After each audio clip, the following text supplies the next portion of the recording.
You know, a lot of companies, they really like this part right here. They like to get paid. And of course we do too.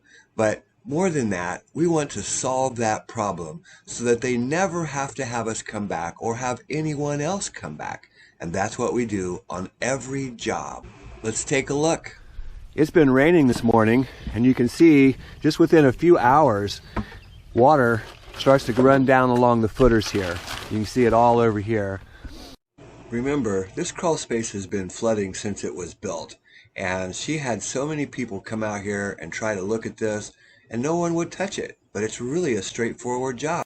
So we're going to start by digging the hole for the sump basin, and we're going to put all that dirt into the buckets, take it out, and haul it around to the side of the house where we'll grade it out. Notice all the efflorescence on this wall.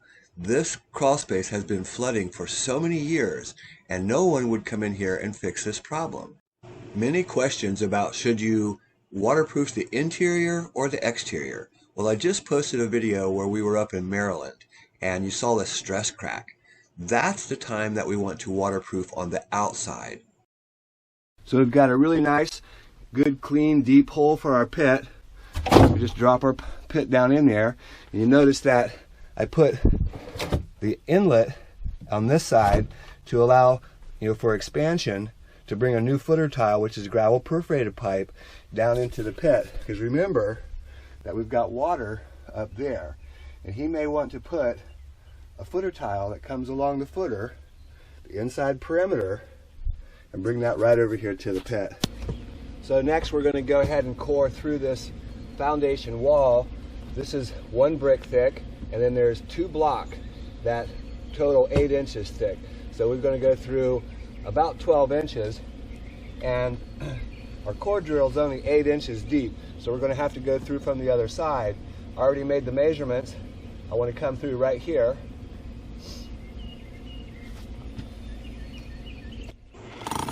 Coring the foundation wall is so important. This allows us to bring the 1.5 inch PVC pipe up and out through the wall and let it discharge outside. The hammer drill makes very quick work of this, and you can rent one of these from your local tool rental for about $50 to $70 for half a day, and it will make this so nice and look aesthetically correct. So next we'll go ahead and plumb from the sump basin and pump out through the wall.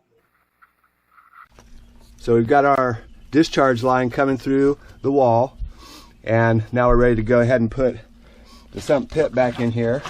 And you can see we're getting some water down here, a lot of water, which is really good. Next, we're going to go ahead and set our sump pump down into the pit. This pump has a 10-foot cord, so we've got plenty to work with here. Make sure it sits squarely on the bottom. We're going to be plumbing from this discharge pipe over to the sump pump, the riser. So let's go ahead and cut a few pieces of pipe.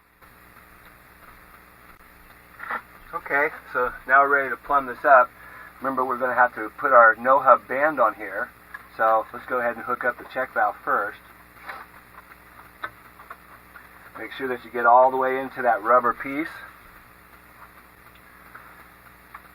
Then we want to loosen up our clamp a little bit.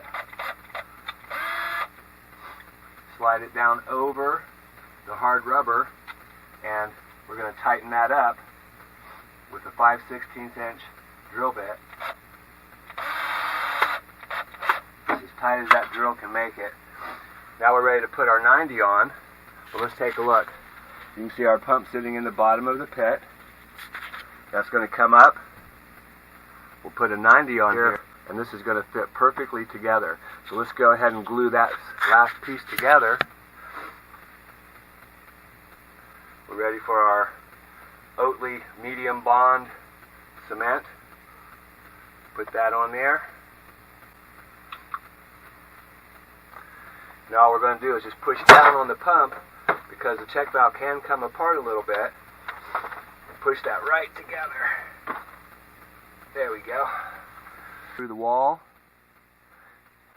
out, and outside here you can see the discharge comes down, and we're just splashing it out on the ground away from the house.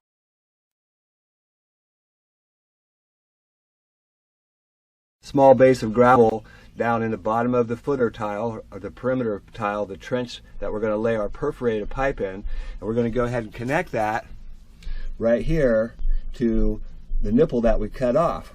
That brings the water right into the sump pit. The way we do that, real simple, we just go ahead and slice the pipe a few inches, squeeze it together real tight, and then we slide it right into the hole. Want it to stick out a couple inches is good. Now we can lay the rest of this pipe down in the trench and cover it with gravel, and we'll be done inside. Okay, so we've got everything installed. We're going to go ahead and cover with gravel. You can see our sump pump down in the sump basin. Comes up, check valve, arrow pointing upwards. You can see that. Comes up, comes out through the discharge. We're going to go outside. We're going to go outside and plumb that down to the ground and let it splash out. That's what we're doing here today. You can see our footer tile, our perforated pipe, comes into the sump pit. Got a small base of gravel. Paul's getting ready to cut that off at the other end, and then we'll cover that up with gravel. This is number 67 stone, and it is the best stone for the perimeter drain, the foundation drain.